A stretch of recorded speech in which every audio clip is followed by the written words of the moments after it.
Good morning, everyone. Good morning. Thanks for coming along today to the latest in our now long-running series of webinars. And today we are focusing on public and patient involvement and engagement from here on in PPIE. We're going to talk about why it matters and how to do it well.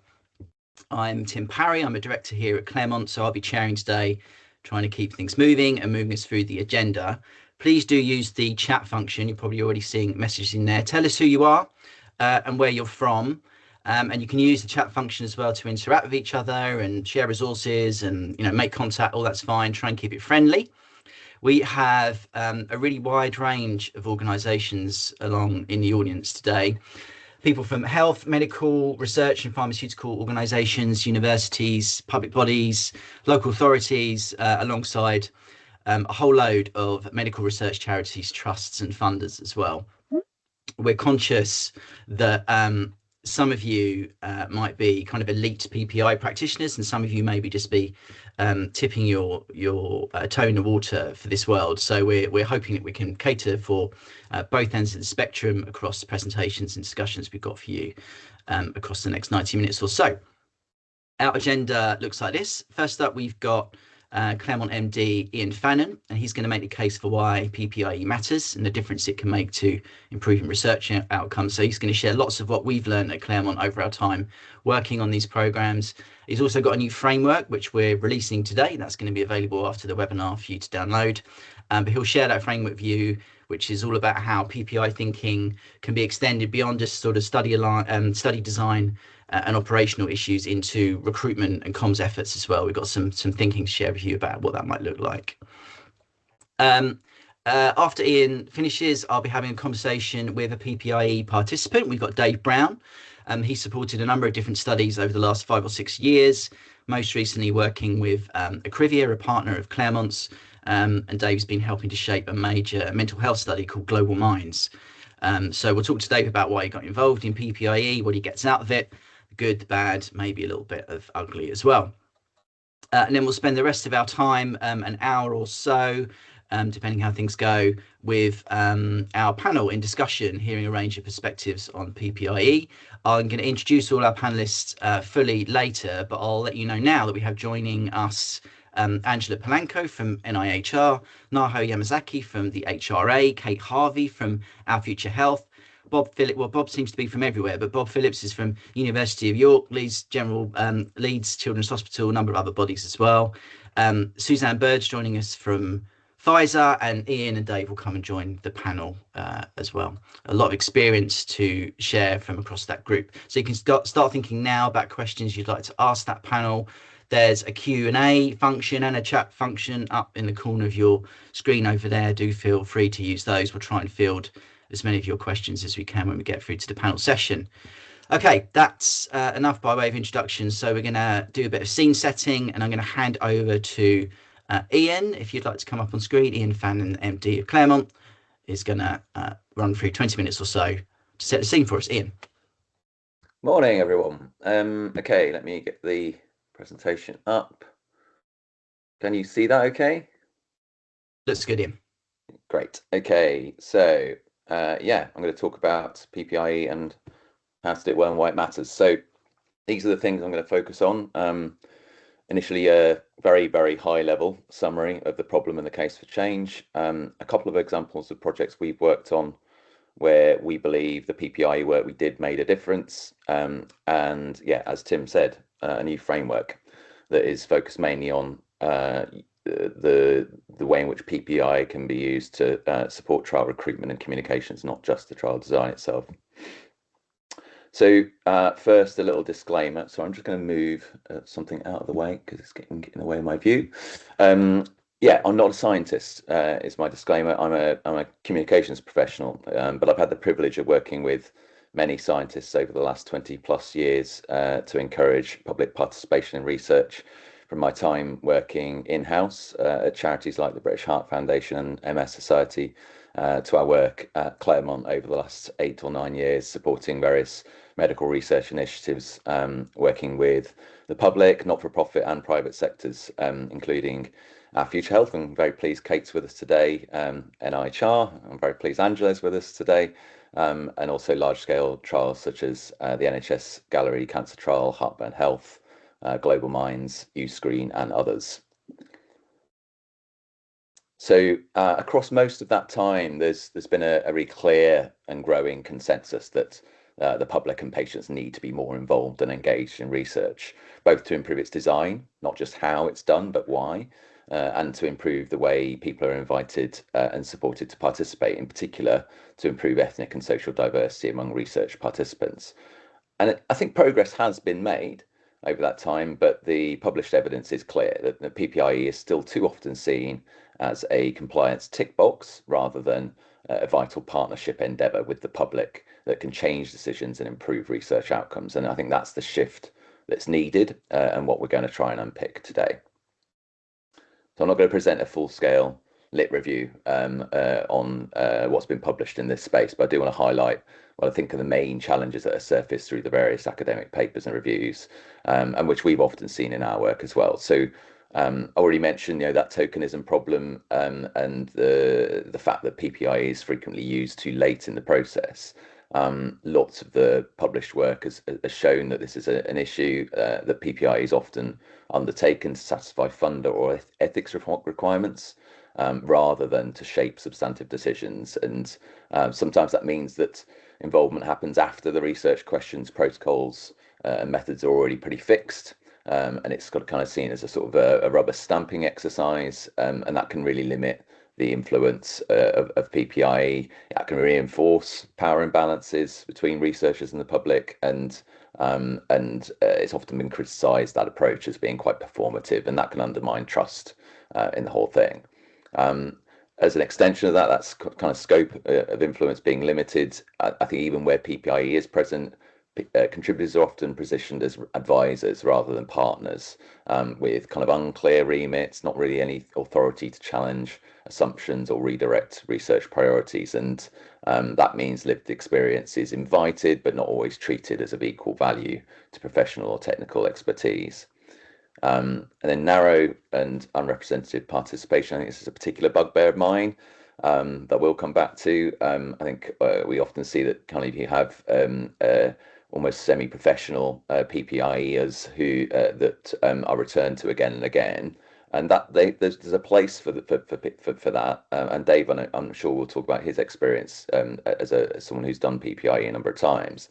But it shouldn't just be a default that studies rely on the same familiar pools of contributors, especially when those groups aren't then representing the underserved or marginalized communities that a trial or study needs to engage in order to produce meaningful outcomes. And yeah, again, the published research on this has shown that is a consistent challenge. Unclear roles, tasks, and expectations. I think several studies report that PPIE lacks specificity, so contributors aren't always told what decisions they can influence, and researchers often lack practical guidance on what involvement should look like at the different stages of the research cycle, and that ambiguity really increases the risk of tokenism and frustration on both sides. And then on both those last two, the poor and inconsistent evaluation of impact and good practice being under published and not shared systematically, clearly, that can lead to a kind of a weak evidence base. There's not enough of a culture of sharing what's learned about PPIE, and that leads to a sort of publication gap, and reduces incentives for researchers to invest in high quality PPIE as a core research activity rather than just an add-on. So those are some of the issues that we've seen and which have been well evidenced in research. I don't really have time now to kind of go through how we've addressed all of those challenges, but I do want to touch on two examples of how our work has attempted to overcome some of these barriers, and then I'll share the framework after that. So the first example is our work with Our Future Health, which is now the world's largest medical research program with over 2.6 million participants. And I'm very pleased we've got Kate with us, who will obviously be able to elaborate on what Our Future Health has done in this space in recent years. But I'm going to focus on the work we did right at the start, about 5 or 6 years ago. And we got involved before the program had a name, before it was even fully even had a fully hired its senior team, and when the protocol and the engagement strategies were still in their very early stages of development. And over the course of about 12 months, we worked with about 155 members of the public to help shape the protocol, the participant information sheet and consent form, the engagement strategy and the communications materials, and we even sought public input on the baseline questionnaire that sits at the heart of the programme. And we ran numerous focus groups and interviews before forming 3 separate PPIE groups that met to do very specific jobs over the course of that time, and made a point of ensuring that these groups were skewed towards overrepresentation of social and ethnic groups who were least likely to participate in medical research, so those from lower income, Black and South Asian backgrounds. And we embraced co-design principles in the way we ran the groups, holding about 16 sessions to gradually iterate and refine the materials we were producing, ensuring their input was understood, played back to them, and visibly acted on. And we made sure those groups had really clear terms of reference, so that people taking part knew exactly what was expected of them and what their role was. And that was shared with them beforehand, but also at the start of every session, we reiterated the ground rules and the expectations of the group, so that people were always fully clear what we were seeking to achieve together. And that all of that work took place in parallel with engagement with academics and stakeholders, and was genuinely perceived to have equal value and to be a critical contributor to helping the programme recruit a large and diverse cohort. I'm not going to dwell further on that particular example because I'm going to go deeper on the next one. But I did want to share these quotes from some of the PPIE participants who took part, which I think really underline how they found it a really rewarding experience. We were really pleased that 22 out of the 24 PPIE members that we engaged stayed with us throughout that whole process. And our evaluation survey at the end showed that people felt listened to and that they were able to make contributions that were valued. So I'm mindful many people might be thinking, well, that's great if you have the resources of the world's largest medical research program and the time to plan something as thorough and extensive as that. But what if you have less budget and time? So I wanted to dwell a little bit more on what we did for the NHS Gallery trial, where we did PPIE work that was still highly impactful in a fraction of the time and with modest costs. So this was a trial that has been aimed at understanding how well the Gallery multi-cancer blood test, developed by Grail, worked alongside existing cancer screening programs in the NHS. And it needs to recruit 140,000 people in less than a year. And we were asked to help understand public attitudes to taking part to inform the trial design, as well as recruitment, retention and engagement strategies. And that work was done in 2 phases. So first, we wanted to understand attitudes towards the test and the trial and motivations and barriers to taking part. And second, to test naming options for the trial and messaging for trial communications. And both of those were completed within 3 months. So in phase 1, we did 8 focus groups, and we made sure that the people we spoke to matched the eligibility criteria for the trial. And half of those groups were from Black and South Asian backgrounds, with a skew towards those from more deprived backgrounds, because we were really mindful of how critical it was that the trial recruited a diverse cohort representative of the population. And then we did additional in-depth interviews in between phase 1 and 2. That was done by behavioural scientists at King's, which really built on our insights and helped to develop the PIS. And then in phase 2, we did additional focus groups and also interviewed leaders from each of the participating Candlelighters to get their input on naming and messaging. And we learned loads from this. I'm going to focus on sort of 6 main things that we took away that came directly from the PPIE. So the first was that the test was seen as a hugely valuable and exciting innovation on something really important. So that was driving very high motivation among people to participate. But it was evident that we needed to work hard with some people to provide very clear details about exactly what would happen after they provided a blood sample to sustain that motivation. And that high motivation we saw was tempered to some extent by fear and anxiety, especially related to what happens to a participant if a cancer signal is detected. People disliked the uncertainty connected to that. So we knew we needed to preempt this and be very clear about next steps, including explaining the referral pathway and the priority that the NHS would give to such referrals. And it was also clear that erring on the side of over-communicating was important. So respondents through the PPIE told us they wanted to hear positive results by phone, and that receiving no communication at all if you tested negative or were in the control arm was likely to cause concern, even if explanations were provided up front that this would happen. And that finding led to a decision to send an acknowledgement letter after a sample was provided. And unsurprisingly, the NHS's involvement added trust and credibility, and people were highly motivated by messaging that highlighted their opportunity to help the NHS save lives. So we needed to ensure that the NHS's involvement was prominent in our branding and messaging for the trial.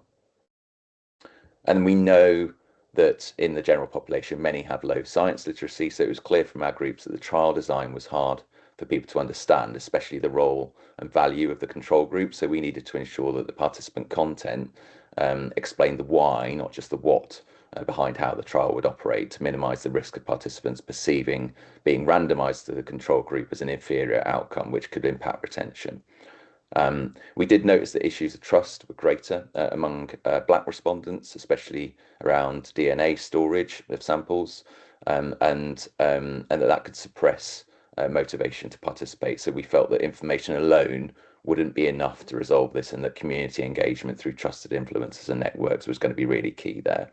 And then overall, maintaining motivation amongst participants, in spite of the anxieties that I've described, appeared to rely on sustaining really strong altruistic intent. So it was important to regularly thank participants for their contribution to society and make them feel part of an amazing collective endeavour. And that was something we made sure we did all the way through the trial, through the letters we sent. So we used those insights to create and test a range of messages, which led to developing a message framework, articulating the why, what, who, and how of the trial, with an overarching proposition, which we described as let's detect cancer early. And we worked hard to make sure that proposition and those key messages came through strongly via every communications channel and every participant interaction. So that let's detect cancer early was carried across the adverts and posters that we produced, where we can see the headline was "This letter could help us detect cancer early." It also translated to the messaging we used on the side of the mobile clinics, as well as the trial website and other materials, which we worked on together with Grail and our partner William Joseph. And we produced a range of audio-visual assets, including 2 animated films, one for the website, and one that was to be shown in the mobile units as part of the consent process, and a film featuring interviews with lead representatives from the partners behind the trial as well. And we used that animation in particular to help explain some of the elements of the trial design that were harder for people to grasp using written word alone, for example, the concept of the control group. And visually too, we chose warm, restrained colours and simple, uncluttered designs, which was even applied to the design of the interior units, which we worked on with partners. This was important to maximise reassurance to act on our insight about cancer causing anxiety, which we felt would contribute to ensuring a positive participant experience to support retention and ensure that people would feel good about being asked to come back the following year. And then finally, on this one, I just wanted to mention as well, we also had a toolkit that we produced, because it was really clear we had to work very closely with partners, in particular the 8 cancer alliances, to engage the public, stakeholders, and particularly health professionals within their regions. So we had a comms toolkit that was full of a range of assets that would enable those partners to engage community leaders and groups, particularly those sort of groups that represented the interests of people from Black and ethnic minority backgrounds. That really helped drive up engagement in the trial. Okay, so that's a couple of examples of work we've done in this space. But we felt it was worth us trying to distill then some of the principles that we've applied into a framework for others to use. And we're really conscious there's no shortage of good guidance out there about how to do PPIE well and in line with ethical best practice, not least from HRA and NIHR, and my fellow panelists will no doubt be happy to elaborate on this in the panel discussion.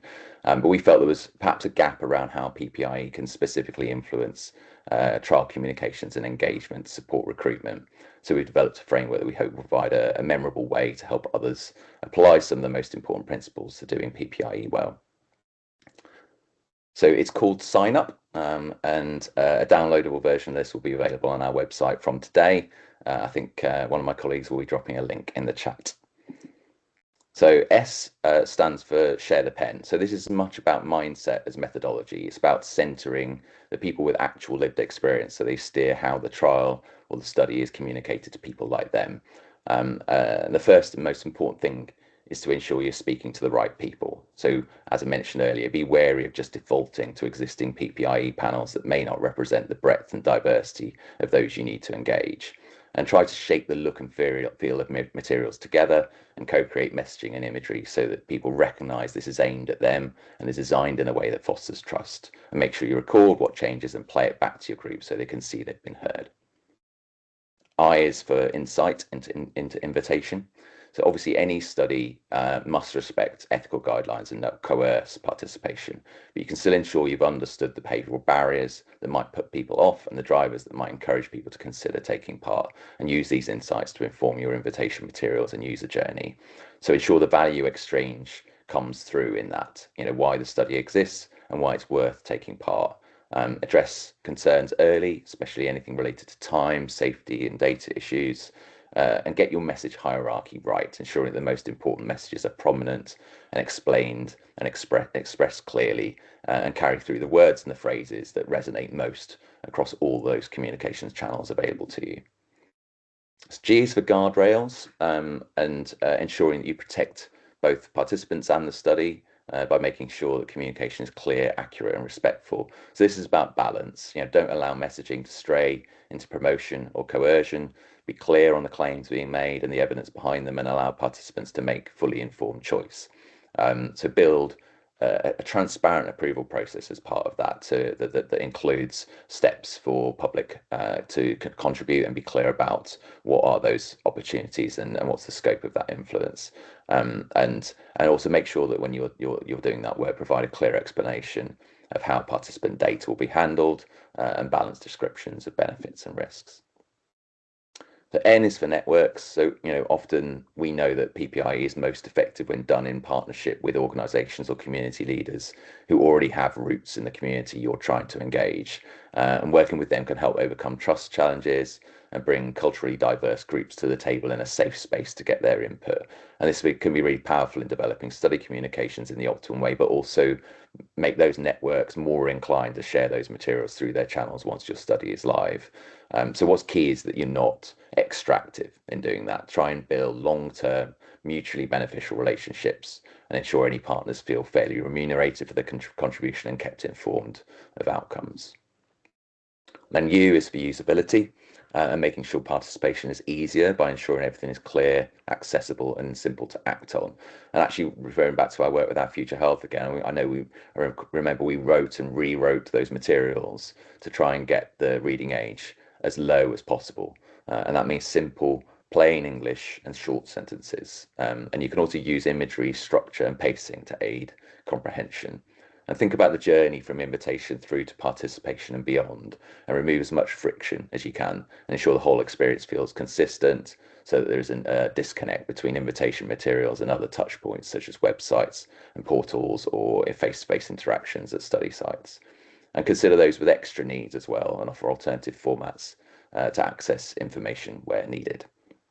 And then finally, P is for pilot and prove. So make sure you're testing the messaging and visual ideas with the public early, and try simple A/B comparisons to gauge responses. And then once recruitment's live, track a range of core measures, interest, sign-ups, drop-off, representation, and review what you find with PPIE input, and be prepared to adapt and tweak as you go.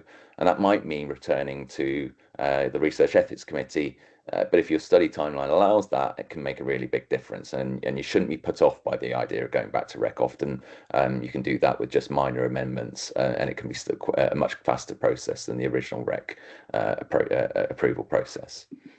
So that's sign up, and that's my time up. So I'm going to hand back to Tim. Thanks for listening.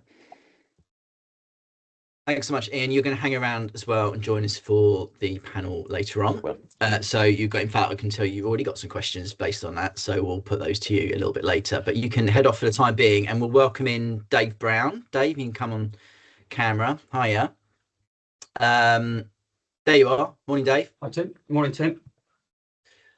So we're going to spend a bit of time talking to Dave now. So you've been a PPIE participant for the last few years. So we're going to talk to you a bit about your experience, Dave. But I'm going to share a little bit about your background as well, so people know who you are. You've spent sort of 40 years in a corporate career, mostly around financial services, and then you requalified in a new career as a life coach, and now you run your own coaching business, supporting organisations in the public, private, charity sector. You're also a prolific charity volunteer and a music podcaster, so you can find Six String Themes on Spotify.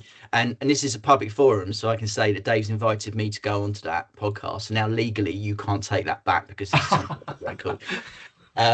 So check out Six String Themes on Spotify. So during lockdown, Dave, we know that you received an official bipolar diagnosis after a long time, and that's when you got involved in PPI. Initially, that was with the National Centre for Mental Health over in Cardiff, but you've done a whole load of other things since then, and most recently working with Acrivia on Global Minds, which we talked about at the top of the session. So we'll explore a little bit of what you've been up to in your roles in PPIE over the years. But let's start with the obvious question. What first got you involved with the National Centre for Mental Health? How did they even approach you to take part? Okay, thank you. Nice to see everybody here. Thank you for the question, Tim. So lockdown was quite a pivotal time for me, as it was for many people. So as you've said, I got my official diagnosis after 35 years of my lifelong condition. And also, I retrained, as you said. So I got a lot of stresses out of my life in a corporate career, and it like a lot of us, did a lot of reflection. How did I see National Centre for Mental Health? Via Bipolar UK. So Bipolar UK had advertised this webinar that was on. I thought, I was curious. So that was the first thing why I got involved. I was curious about what it was. I wanted to learn as much as I could about my own condition. And I was on this Bipolar UK, and there were some people there from Cardiff University, from the National Centre for Mental Health, and they just blew me away. And they were explaining about this project, which maybe we'll touch on, called UK Minds. And they were inviting people, and they had a captive audience with people from Bipolar UK because they were specifically looking at that. And I just thought, yeah, I want to get involved in this. And I'll be perfectly honest, I was a little bit high at the time because I just come out of my, and I just thought, yeah, I'll contact these people. And that's what I did. So I took the initiative to contact the people from National Centre for Mental Health. That was in 2020. And I've been involved in various things ever since. So what was your role in that first study? What did they, how did they include you, and what role did you take in sort of shaping things? Okay, one of the lovely things was they asked questions about me. So you've given my profile, and they thought, okay, as Ian said, I'm not a scientist, and also I'm definitely not an academic, and that was the reason why they wanted me, because there were lots of people there that had the medical background and the research background, and they wanted someone. And the phrase I've written here, Tim, that we used as a catchphrase was being a critical friend. And that's what I felt I could be, using my nice gentle coaching skills, not being very direct with the feedback. But yeah, so to actually give some constructive feedback in a way that I felt, and I actually saw the difference very quickly. The people were always lovely. They actually asked the open questions, what do you think? And the other major thing, Tim, was it helped me actually learn more about my condition. I was talking to some expert scientists, some expert researchers who could actually inform me about my own condition, and that enriched me personally as well. So I felt I was giving. I felt I might be able to make a difference to just one person's life in the future through adding to the research, and it felt good. Yeah. So it still feels good. Yeah, all that stuff works, doesn't it? So you mentioned earlier on in your answer there that you felt you were sort of quickly making a difference to that program. It'd be interesting to hear from that project, or from any other ones you've taken part in, Dave, you know, where you feel you inputted and you saw something change. Okay, so I can start where we are today. I would not have been invited if I hadn't met you guys. I wouldn't have been invited to do something like this, for which I'm extremely grateful. So the studies, I've been involved in various things, and sort of an overlap between the studies was giving, obviously, the public and patient involvement into the great work that's been done, to the degree that I got involved in recording videos.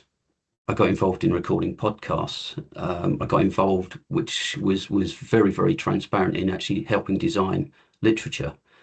So we're Essex boys, aren't we? We give the Essex boys input to all this scientific words they use. The plain English, we could convert it into the plain English, which at the end of the day are the people we're trying to attract to the studies. So I hope I continue to help to break down academia. I help to break down the scientific language, which is very easy for any industry to slip into. Steal an example, acronyms. Every industry of people that are representing themselves here today have their own set of acronyms that might mean something completely different to me from my background, and that's silly little things that we flag up. Yeah, makes sense. Obviously, Essex English is the best English as well. Oh, undoubtedly, Tim. Good to have that input. In terms of all you've done sort of half a dozen projects, I think, over the last 5 or 6 years you've been involved with. What sort of stands out to you as really good practice in terms of how those projects work with you, how they included you, how they supported you? What really stands out to you? That's a great question. And obviously this is a personal view to add to what Ian's just said. A lot of what Ian has said I would totally endorse, both the good and maybe the indifferent.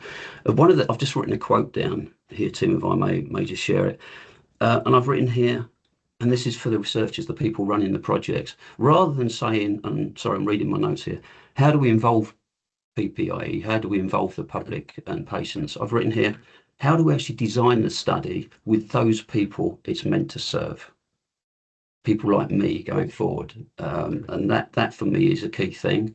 So think about the end person that's involved, right, rather than getting stuck in the academia, if I can call it that, in the reserve. Think so about were you finding on that front, perhaps in the early days, that study teams didn't always have the kind of real world lives of the people they're trying to recruit in mind? Did you ever see that? Yes, but that's why they asked us to join. And that's what I really love about the open-mindedness of it.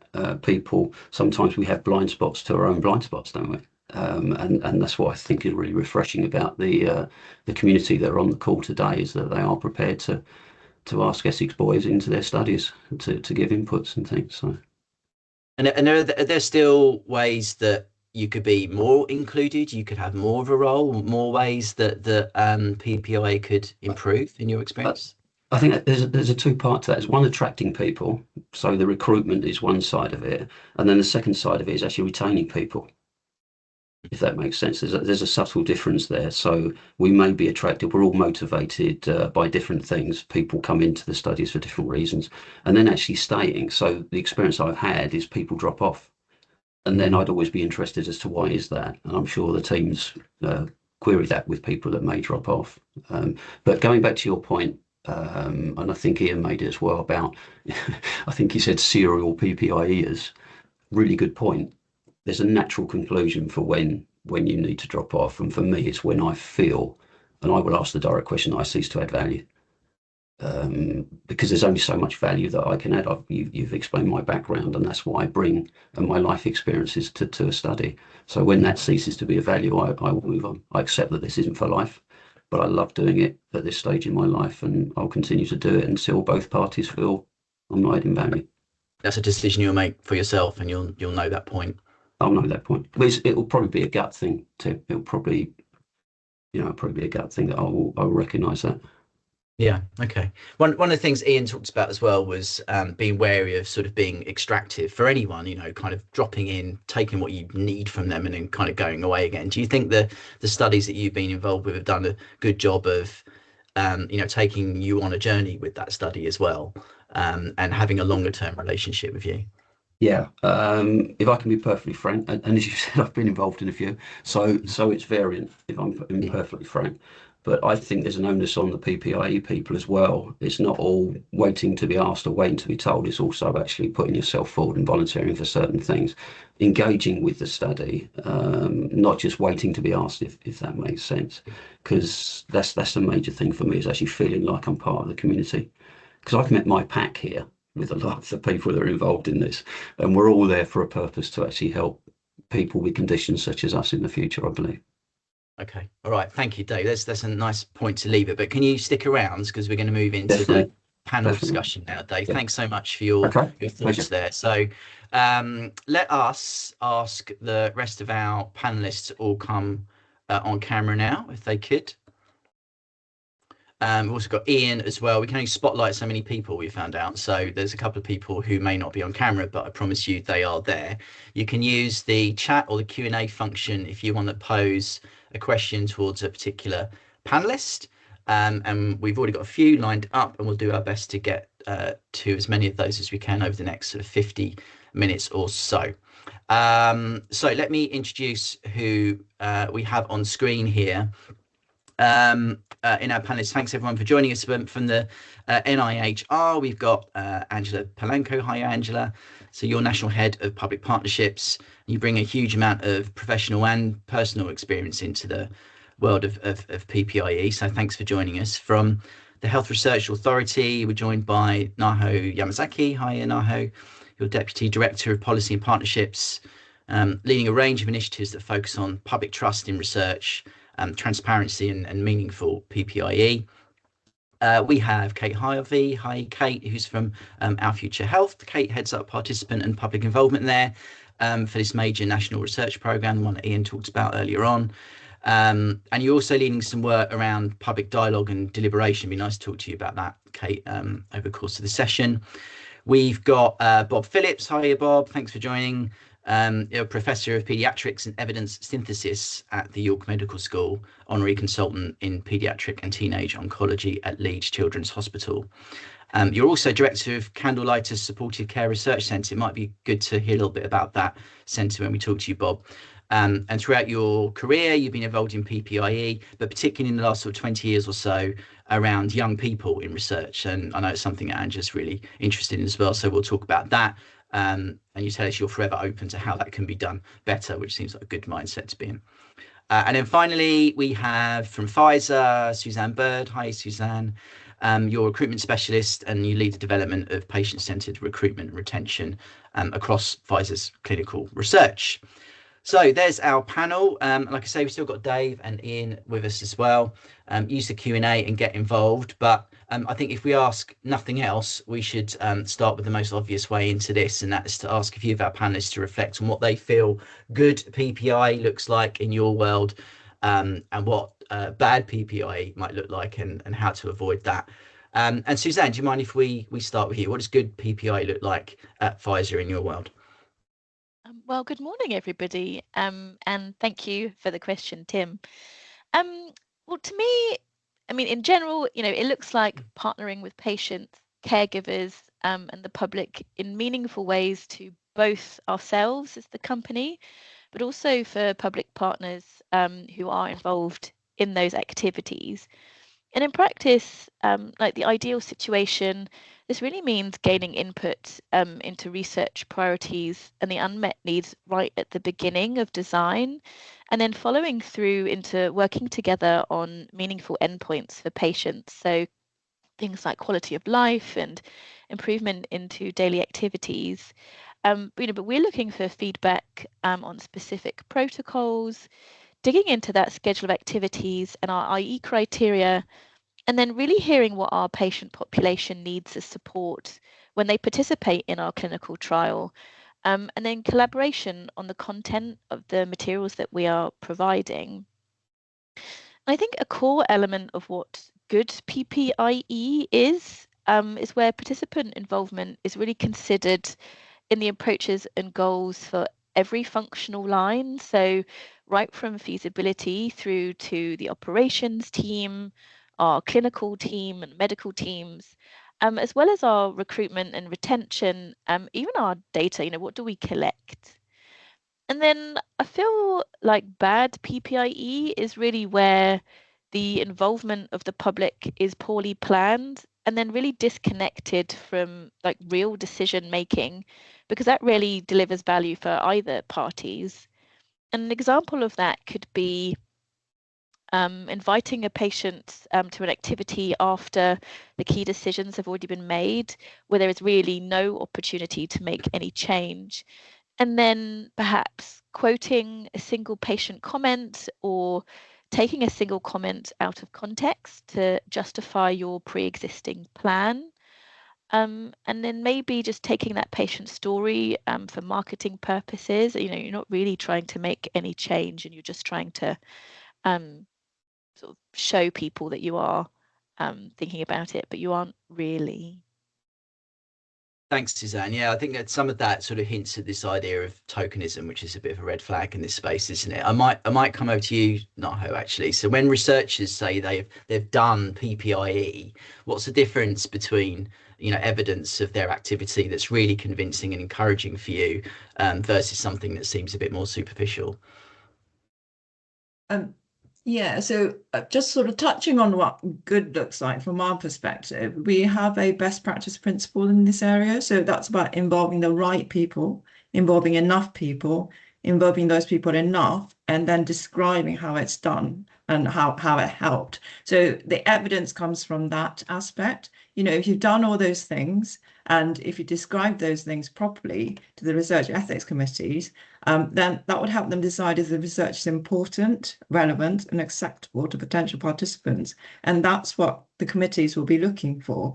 And that will be our evidence base, I think. So, you know, if it's done well, and if we can describe the impact, that's what we were wanting to see. And quite often when either the research ethics committees or the confidentiality advisory group, who is another group that looks at applications about using participant information without consent for various justifiable reasons, then that's when if a question goes back, then that is quite often it's because they don't really know who was involved, whether people with the relevant experience was there, thinking about the demographics or sort of, you know, the number of people as it's appropriate for the involvement activity, how and when they were involved, and whether that has actually made a difference. So those are the things that can be the sticking point where people go back for more questions. Thanks, Naho. Bob, can we come over to you? Some opening thoughts from your experience. It'd be interesting to hear about particularly your experience around working with young people. You know, what does good look like working with young participants, and what should we be avoiding? Yeah, it's a great question, and it massively varies with who you're working with and for what purpose. Young can look like a horrified look of somebody who hides behind a cushion and goes, "No, don't do that!" and then puts themselves behind the cushion and carries on giggling. Or it might be the very proud sharing of a creature that's been made out of pipe cleaners and glitter. Or it could be a proper intellectual debate about whether or not we should be asking questions just as you've finished treatment or not, or give you a period of time to breathe. There is quite a difference between a 5-year-old and 10-year-old, a 15-year-old, and then their parents that are often trying to speak for them. So for me, and I also sit on the rec panels at times, it's about convincingly appropriate PPIE for the right situation. And yes, there's the idea of PPIE that goes right the way through a study, but there's also PPIE that's set up there to be a bunch of people that folks that are thinking about studies can come to and can go, is this a good idea or not? How might we shape this together, rather than the fine-tuning of something we've got a concept for? Just, is there any point? And we've done PPIE in ways that have addressed all those sorts of approaches across lots of different ways, and we've mucked it up. You know, we've done it really badly wrong as well, where we've tried to have, you know, a group of teenagers come together in person to discuss a sensitive topic and ended up with an empty room.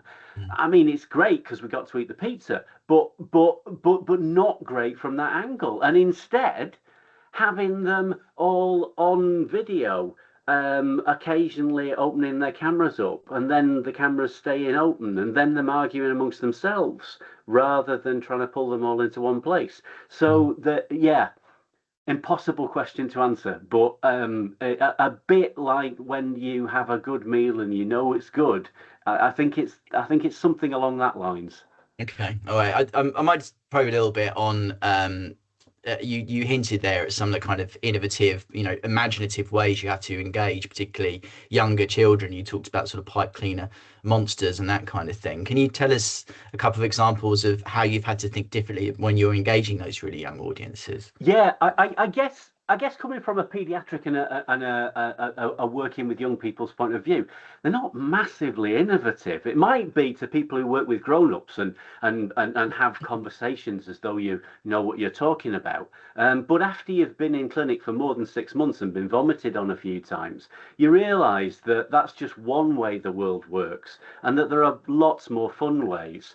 A lot of our stuff was thought about by looking at what actually works, and that means going to see the primary school teachers that are on the ward. That means working with the play therapists and the play specialists about how do they get things across as they're putting things going forwards, and then taking some of those ideas and using the opportunity to engage in a learning activity where we learn from them, but they learn something else as well. And that idea of something that's a bit school-like, but not a lesson, seems to be the way that we've done it with younger kids to some degree of success mostly.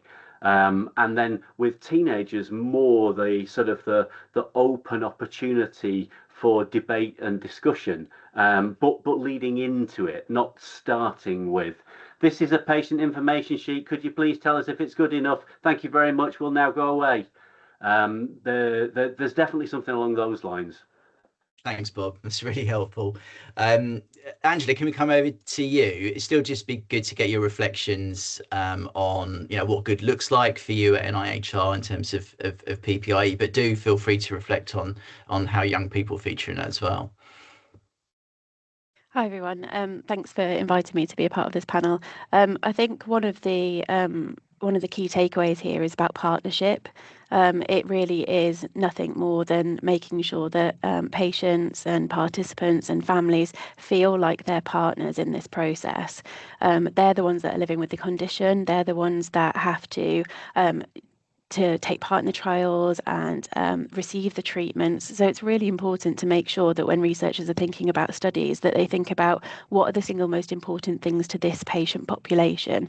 Are we researching the right things? Can we fund a different type of trial that might look at something that's important to them, rather than just going to the usual, can we improve this drug, or can we offer a new type of treatment that makes them become well sooner? It might not be that that's important to the person. It might be that they want to go to school more often. They might not want to have a feeding tube attached to their face. So it's really important to take the time to get to know the patients, to get to know what motivates them, and then shape the research and the funding and the awards that come in around that. I think there's a lot of reflections that I have as I came into PPIE as a bereaved parent. So I lost my child to childhood cancer, and that is how I became a patient rep in this world. And that's how I became involved in research and childhood cancer research. And I've been lucky enough actually to have my first experience of being involved as a parent alongside researchers who really took the time to listen to what was important to us and see good PPIE from the very outset. And I think that stood me in good stead then from when I developed more skills and experience and decided that was something that I wanted to do in my career and in my role at NIHR now, because it showed me what good was supposed to look like. So then I was able to challenge other people and challenge other groups and say, look, I've seen what good looks like. This is what you can do, and this is what can be achieved. And I think that's been really helpful throughout, because there's been definitely circumstances where I've been in a room and just gone, like, you think that you're doing it well, but this is not well, like this is not good, and this is how it could be done better, and why don't we think about this in a different way? Like Bob says, there's lots of different approaches that we can take here. We can get people involved in the prioritization of studies. We can get people involved in publishing the results of studies. There's not a one size fits all for everybody, so it's really about thinking, what does the research study need? How can I best involve those people? people, and that might change as the study progresses. So what works at the beginning of a study, keeping people involved there, you might need to adapt that model as you're going through, because those people might have other priorities, or they might not be able to, you know, be involved all the way through. So as I say, I think it's really taking the time to understand what the motivations are of your participants, being flexible to your approaches, and then making sure that they are true partners, and have a voice in the research that you're trying to do. Thanks, Angela. Thanks for sharing your personal experience on that as well. Can we just stick with you just for a minute longer? And it's related to the points you're making, but I was interested in how we can be proportionate in this space. So how can, you know, NIHR fund a lot of studies? How can you ensure that small studies aren't overburdened through PPIE, but at the same time that kind of bigger, more complicated studies don't underinvest in it at the same time? I think one of the key things, and one of the things that we really promote actually, is making sure that you, when you're designing studies at the beginning, that you have a budget there. So what is your study? Is it a small study? Is it a big study? What level of PPIE are you going to need? And that will be reflected in the budget that you're going to have to carve out to be able to deliver that. And I think if you want to have proportionate PPIE, if you've got a small study, it'll be okay to involve 1 or 2 people throughout that study, and it'll be okay to have kind of a light touch approach to that. I think if you're looking to do a long-term study, something that is possibly, you know, practice changing, something that is involving a new type of drug or something like that, you're going to need more representation across that lifetime of a study. And that's when you're going to have to challenge yourself with the methods that you go out to seek those people. I think Ian talked about the way that they went out and recruited people for Our Future Health. That was done in a very methodological way, that we know that we needed to hear from people of different populations, different communities. We need to make sure that we oversample, because we know that those voices are often not heard enough, or that when we get volunteers that come forward, we don't get enough of those voices in the room. So I think when you're looking at the proportionality of PPIE, you just need to look at kind of what are you trying to achieve with a study, and then take it step by step. Thank you. You mentioned Our Future Health there. It'd be good to come over to you, Kate. And can you talk us through how PPIE is embedded in the governance of Our Future Health? It's a huge, complex and ongoing program. So this is kind of the big end of PPIE. How is it incorporated into your governance there? Thanks, Tim, and thanks for inviting me to take part today. I'm going to be telling Angela things that she very much already knows, as she was there at the beginning of Our Future Health. But we have a public advisory board that guides some of the decision making that we have for the programme. We have a really close relationship with them. We take lots of questions to them, and we have a kind of a real sort of, it feels like a really meaningful exchange with them when we have quite complex ethics questions that the programme's asking. So that's a really helpful kind of group for us to kind of reflect on and get their steers from on how we might shape the programme and the decisions that we make. But I think what we were realising is that we were taking an awful lot of things to the public advisory board. We were having meetings more frequently. And I think for a programme the size of Our Future Health, we reflected that we probably needed to do a little more in terms of how we kind of brought participant voices into the programme, as well as sort of having further kind of dialogue approaches, which I can talk about later if helpful. And for that reason, we set up our involvement network. And how this works is that the Public Advisory Board will steer us on kind of strategic decision-making questions for the programme. The involvement network allows us to reflect on kind of questions around design or communications, on kind of less strategic issues.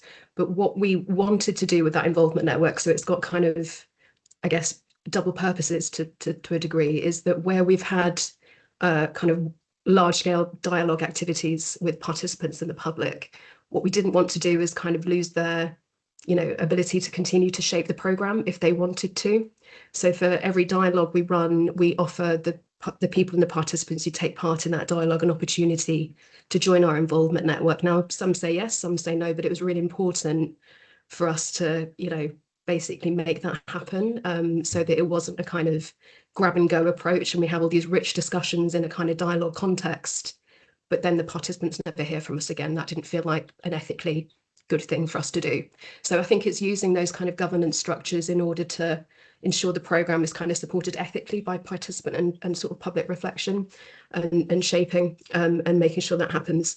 And I think I'd just like to just reflect briefly on a kind of point that Bob said that just struck me around kind of more general question of what good PPI looks like. Mm-hmm. And I think it can be driven really by some, humility on the part of PPIE practitioners. We don't always get things right. We often might actually get things wrong. But I think as long as we kind of are able to reflect on that with the participants that we involve in each of the things that we do, it will just drive that ethical practice, I think. So it's also kind of just taking a step back, realizing, it's not a perfect art at all, and just, learning from what we do. So yeah, bit of humility too. Thanks, Kate. Dave, can we get a quick reflection from you on this? In your experience working with studies over the last few years, have you heard when studies feel they want your advice to help shape how they do things? They admit when things have gone wrong. Have you experienced this sort of stuff? Yeah. Listening to everybody else on the panel was really, really interesting. My perspective, having been involved, it's all about communication at the end of the day. So it's having a communication loop that one of the key things is actually seeing where we're making a difference, make that very, very transparent. And also, I think Kate's just talking about humility. It's also telling us when we're off track as well, and it's not going to be useful. So yeah, flexibility is very, very important as well, I think, because something people haven't mentioned is when you actually get these people involved. So what times you have the meetings. So if you have them during the middle of the working day, you're going to get some population. If you have them of an evening, it's going to be a different population or whatever. So little things like that need to be taken into account. If I can just share one thing that Acrivia Health are particularly brilliant at is actually involving us, making us feel part of the organisation, even to the degree of inviting us in for face-to-face meetings, because a lot of the research is done online. The human contact is so very, very important, and I encourage everybody to, wherever feasible, to do that. And the last thing I'd just say that they've done really, really well is got a skills matrix for all the people that are involved in the project. So therefore, when the appropriate task comes up, they can actually get the right PPIE member involved in that particular task. And that's where, going back to feeling I add value, by choosing a task that I can actually add value. So if you ask me to analyse a load of data, that isn't going to be my strength. Mm-hmm. But if you ask me to get involved in marketing and literature and all that sort of thing, that's what I'm going to add best value. So find out about your PPIE members, treat them as human beings, engage them and use them to their best potential, and then you'll keep them. Thanks, Dave. I can see a lot of people vigorously nodding along to that. So that's really helpful. Can we bring Ian back in and spotlight him for a sec? Because we've got a couple of questions in after your presentation. One of these is around, you talked about with Grail and with Our Future Health, actually, about including marginalized groups. Obviously, these studies are only going to be successful if they represent the populations that they're trying to serve. So how did you, on those projects, ensure engagement with those marginalized groups? How did you approach them, include them in those processes? So where to start? So I'll focus on Our Future Health, I think, because excuse me, frog in my throat. Because that was done in a number of different ways. So I mentioned that we had 3 PPIE groups, but before we did the PPIE kind of co-design groups, where we had a group that met multiple times, we did quite a lot of focus groups and interviews. We did that by using a professional recruiter. So they had existing online panels we could draw on. That enabled us to move quickly and gave us some initial insight from a range of groups. And we did groups that were very specifically Black African, Black Caribbean, South Asian groups, people from lower income backgrounds. And once we had done that work, that then told us a lot of insight that enabled us to think about, okay, what kind of group do we need to then form to make sure that we're, for a program that needs to engage the entire adult population to be successful, how can we make sure we're selecting PPIE groups that will be sufficiently set up to be able to represent as best as possible the breadth of views from population, but also skew to have higher representation from those groups that were least likely to participate. So we spent a lot of time thinking about your formulation of those groups, and we did work with professional recruiters initially to engage them.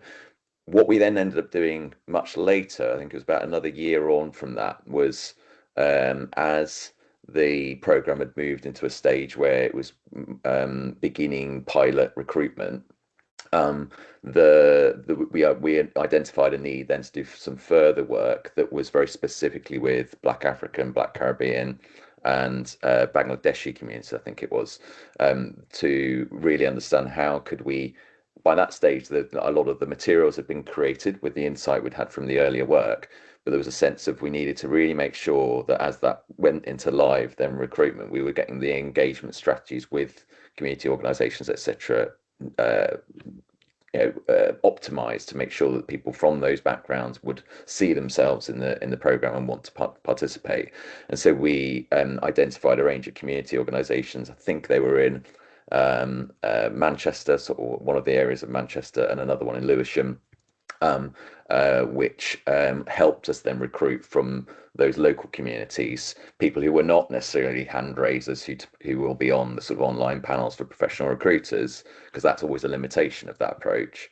But we worked with those community organisations to form some additional co-design groups, and did some further work over a course of 4 or 5 weeks with them. So there was multiple ways of doing it, and no one approach is perfect. I think part of the thing with this is that you have to know the limitations of the way you're going about that recruitment. We always were clear when we were working with our Future Health on that early stuff that a professional recruiter gives you speed, and that was what was needed at the time to get very quickly to the insights we wanted. But you do get hand raisers, you do get people who by definition are interested in participating in health research, so there was we always did additional work to that to offset that risk, and making sure you're kind of trying to engage more deeply into the communities and get past that problem is a really important way you can.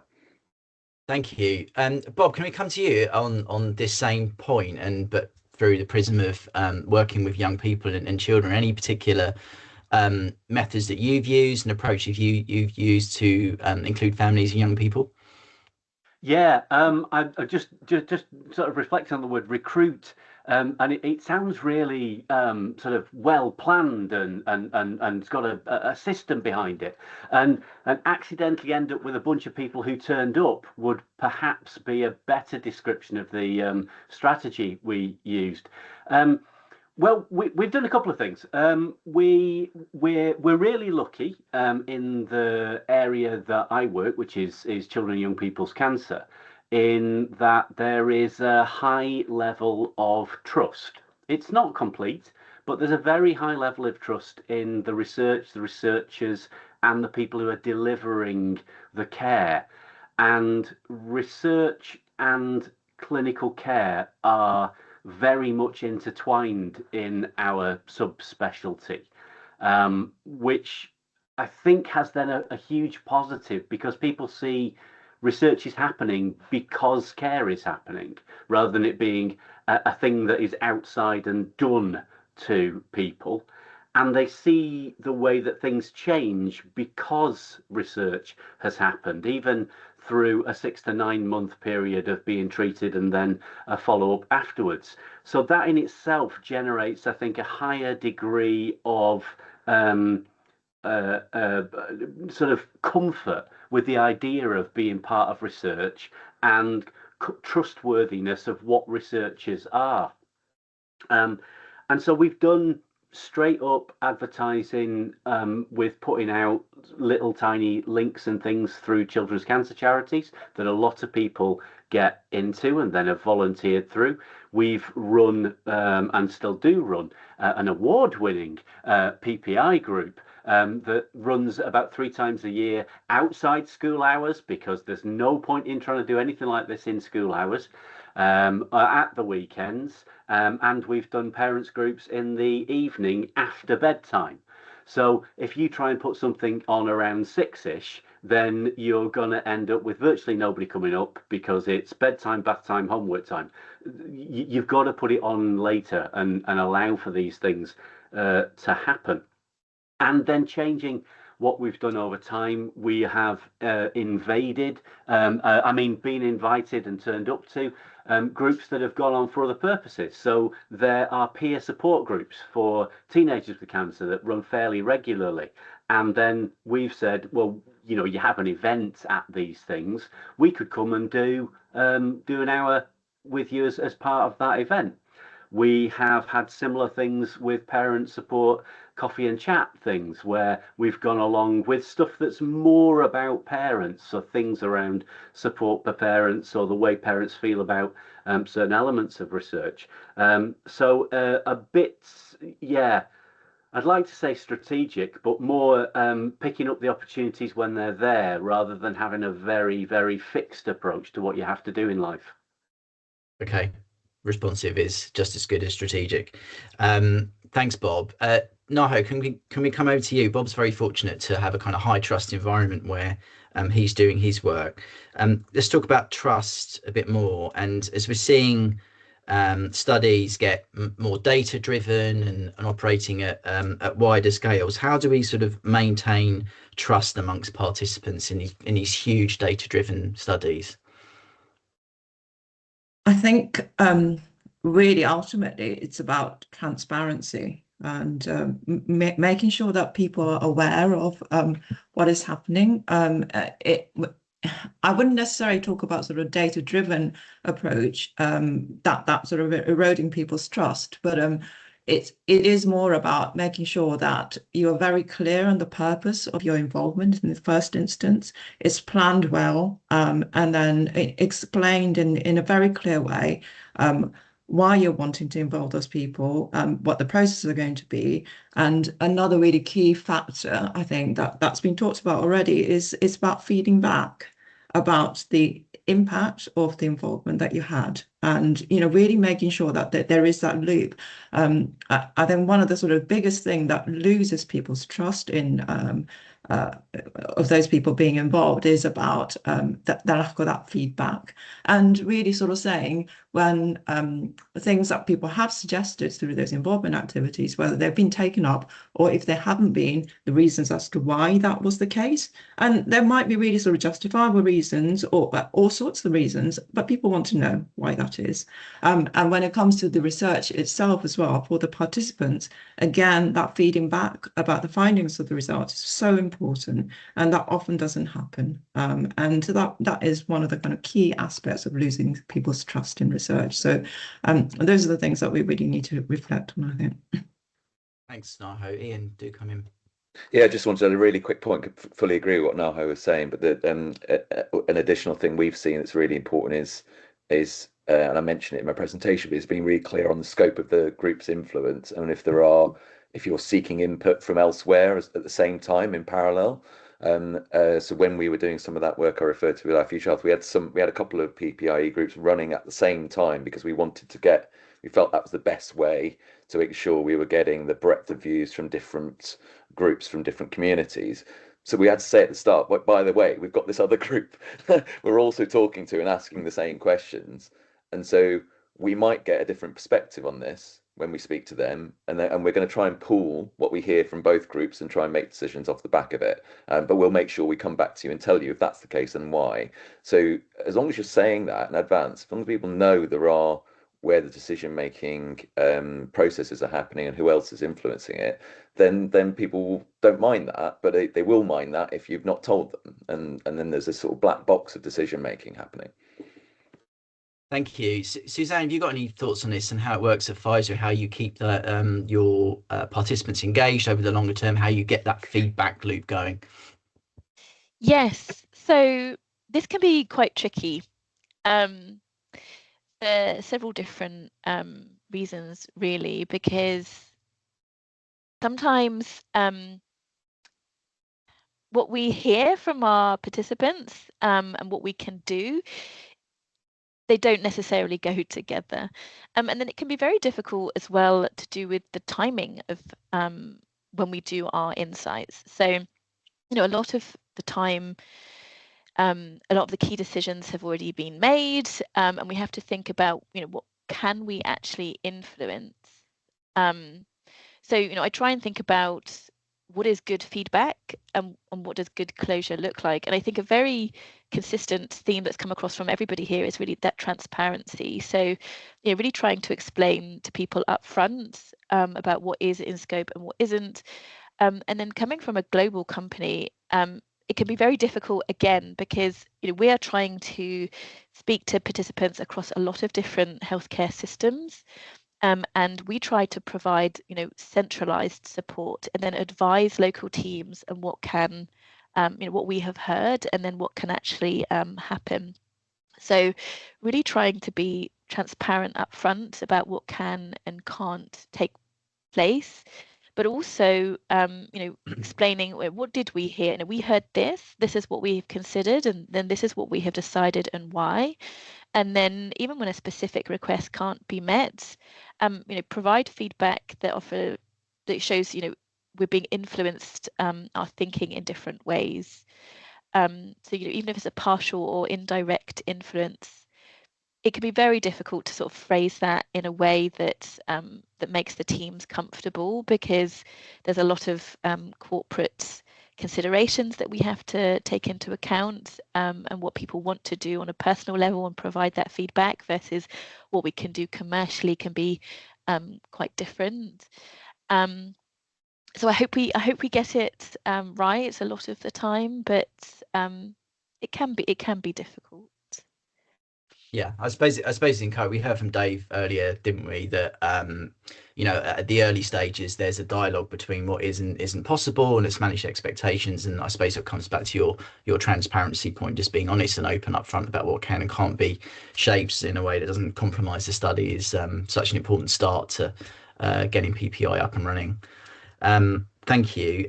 Angela, can we go over to you? Let's talk about the very earliest stages of PPIE. This often is when a team is looking to secure some funding. So for you, what are the hallmarks of a good PPIE plan in a funding application?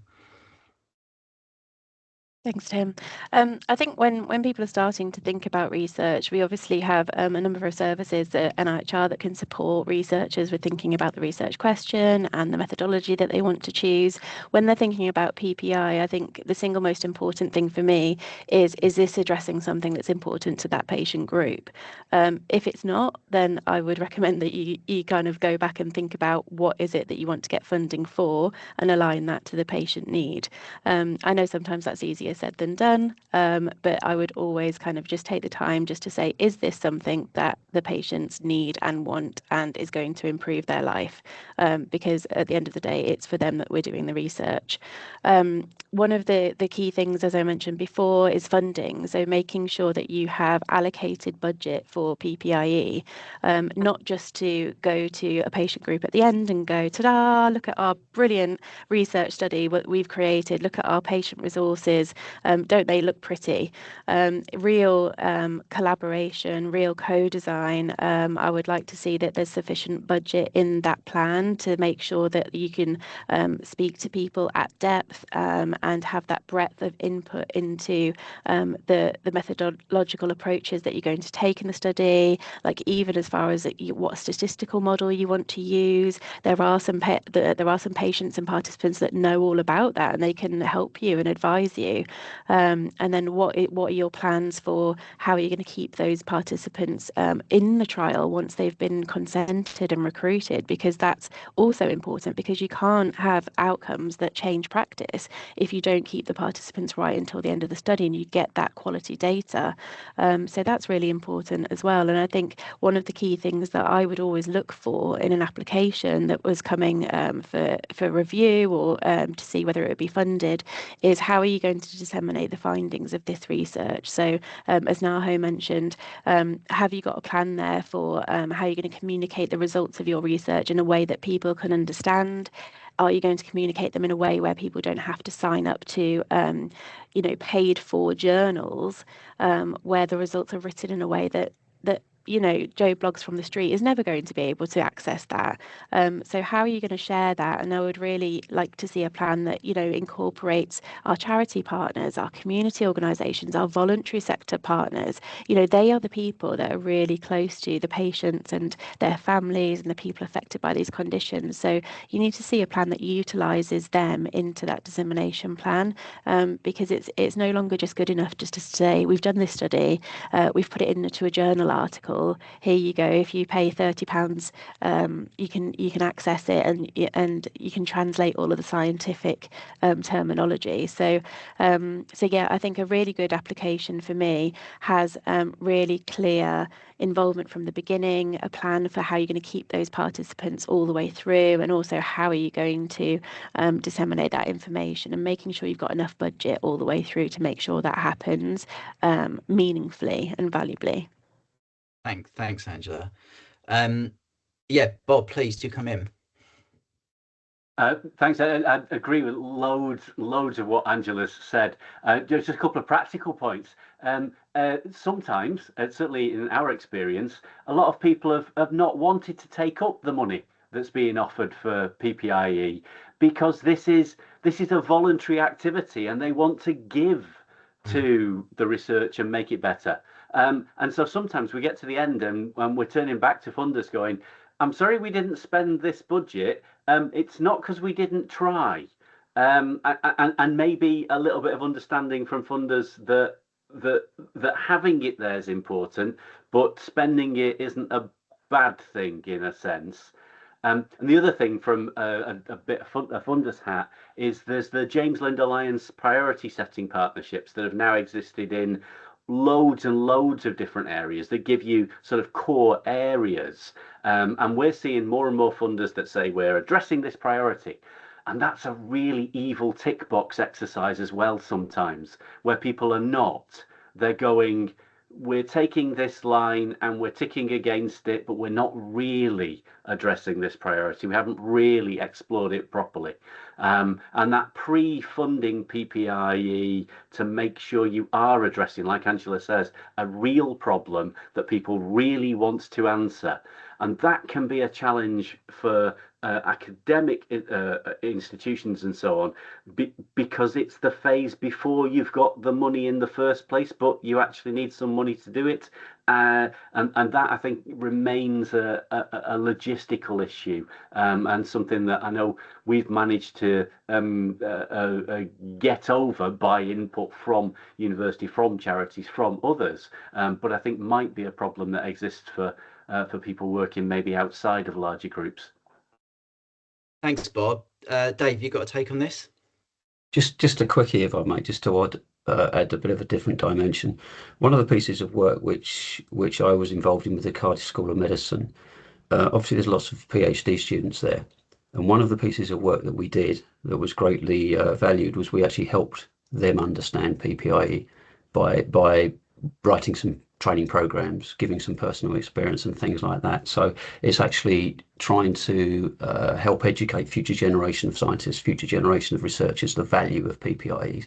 So it's not tokenism. And I don't know whether that can link back into budgets and grants and things of that nature, but I just wanted to flag that up of something maybe that hasn't been mentioned. So we can help the future researchers and scientists as well to understand and value PPIE. Thanks, Dave. I think Bob's going to agree 100% on that. Kate, can we come over to you? It's a really interesting, exciting time for Our Future Health, because you've moved into a new phase where you're now offering opportunities to your participants to take part in other studies. So how are you going about sort of managing PPIE when you're partnering with other studies? What are you looking for in those partners? I think we're first sort of getting our own house in order first. So we're first needing to work out how we can establish a way that we would offer information about additional research studies to our participants. So it's been that bit that we've been focusing on predominantly to date. How we've done that through PPI is to start with our public advisory board and kind of ask their take on how we should approach involving broader public and participants in the questions that we need to approach in order to offer additional research studies in an ethical and kind of in a way that reflects participants' preferences and opinions. The steer we got was that, undertaking a broader public dialogue approach would be a good place to start. The reason for that is that we have an ethics and governance framework, which is very helpful, but what we wanted was a broader conversation with publics and participants around the principles that might underpin our approach to it and the kind of general red lines and broad steers that we might need to kind of think about in developing how we offer additional research studies to participants. So we had a really helpful dialogue that we had with a large group of people about a year and a half ago. And the team leading on this area of work got some really helpful input on what we should and shouldn't be doing in terms of kind of an ethical approach to offering those studies. But that gave us the foundations. And then since that, we've been building on that with kind of sort of more defined questions around co-designing the invitations that we might sort of send to participants. So we've built on that with a series of co-design workshops with participants where quite literally, they're holding the pen on what those invitations might include, and also reflecting on the sorts of research studies that might be offered to participants, what fears they might bring for participants, what they're excited about, and what we need to kind of tread carefully on. So I think it's still going. We're still sort of, trying to offer this in a kind of way that's a bit staged. We've offered our first what we call a recontact study or an initial research study, which is focusing on heartburn health and the kind of self-reported questionnaire responses that we're getting from participants. So it's beginning, but it's definitely building. And I think what we're finding is the more it builds, the more questions we do have for kind of public and participant contributors that we're going to have to come back to and keep working with them. So it's definitely not a kind of defined closure to involvement. It's very much a kind of ongoing process that I think we'll have to continue to do and ethically should continue to do as that sort of area the programme develops. Thanks, Kate. And you've made reference this morning a couple of times to deliberative approaches that you're running at Our Future Health. Some of the audience today may not have come across this methodology before. Can you just explain to us in practical terms how you go about deliberative methods, the sort of scale you're working at and the benefits of working in that way? Sure, yeah. So what we tend to do is that a lot of these questions have a real sort of ethics element to them, and we want a kind of element of neutrality in how we approach them. So we tend to work with agencies who we work closely with, but they're the ones who kind of run the dialogue for us. So that tends to be with around 100 people for each dialogue. And it's about opening up that sort of breadth of issues and having kind of wide-ranging conversations with participants or members of the public who we hope might be participants in the future to understand the particular question that we're exploring. One of the things that we're developing at the moment in partnership with the Longitudinal Linkage Collaboration and Population Research UK is how we approach from a kind of longitudinal health study perspective where mental capacity of participants change across the lifespan of the programme. So it's something that, is going to impact lots of longitudinal studies, and we really need to kind of understand public perspectives on that before we kind of move to any kind of, sort of operational perspectives for our programmes. So that's the kind of sort of significant piece of dialogue we've got going on at the moment, and to kind of guide us through that, we've established a lived experience advisory panel and an expert advisory panel that will kind of advise us as we go, just so that we can reflect and ensure that the design of the dialogue is optimal, and that we do that in a way that kind of reflects participants' interest from the start and take them with us in how we design that. So it's a kind of sort of embedded process again. So some dialogues workshops will be happening across the 4 nations of the UK over the next few months. So we hope to have some findings from that in September, and then the work really begins in terms of kind of sharing what we learn and working out what we can do in response. But I think to echo lots of comments that have come up already, being really clear with the people who take part in that dialogue what is possible and what is not possible from the start, so that no over-promising sort of happens and no frustrations occur at the end of that dialogue. So yeah, hopefully we can share more on that in the next few months. Brilliant. Thanks, Kate. It's really powerful. Right, which is a last few minutes now, so we're going to do a kind of lightning round, fingers on buzzers type thing. So I'm going to go round the panel, and let's talk to members of the audience for whom PPIE is less established in their organisation. It'd be really good to hear from each of you just one sort of starter tip. If you could do nothing else, what would be that sort of starter tip for someone setting off in PPIE? Let's get some thoughts on that. Angela, let's come to you first. I think, yeah, one of the top tips for somebody that's brand new to it is just never make any assumptions. I think particularly with children and young people, never assume what you think is in somebody's best interest or what they prioritise is going to be the case. I think go into it with an open mind, an open notebook, and be prepared to be flexible. Thanks, Angela. Bob, what's your take on this? Yeah, I completely agree with Angela. Never expect anything.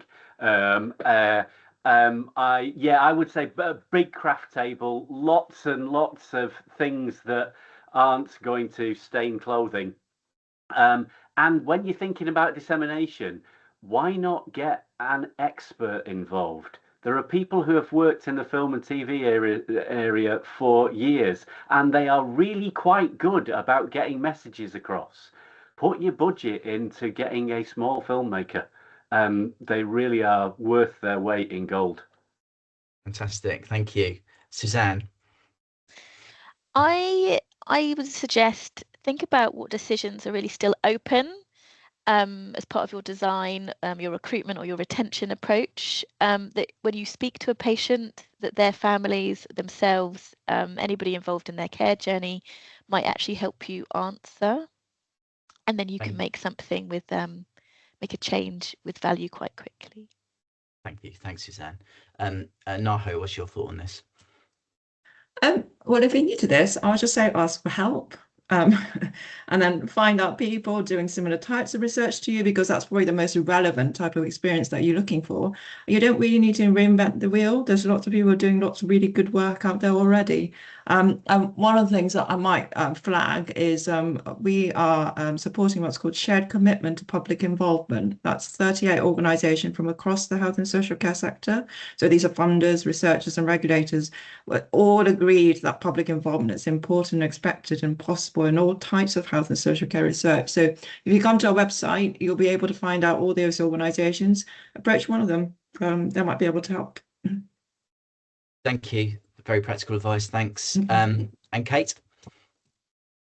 I suppose mine's around kind of looking for internal support. So talking to your colleagues, collaborators, teams, and finding out what's going on and where involvement might kind of feed into the work that's ongoing. So I think, to mitigate some of the PPI comes too late issues, talking with teams constantly to work out what's happening and where involvement could actually feed into the questions that are being explored can be a really helpful way of ensuring that doesn't happen. So it's being brave, putting calls in, just keep talking to people. And I suppose using involvement methodologies that we all apply to working with participants in the public, but doing that to our doing that too, making sure that we do that with our own colleagues too. Yeah, thanks, Kate. And Ian, from your experience, what's your response to this? I'm going to take you right back to where I started, which is adopt the right mindset. Don't do it because you think you have to. Do it because you believe it will make a difference to your research outcomes.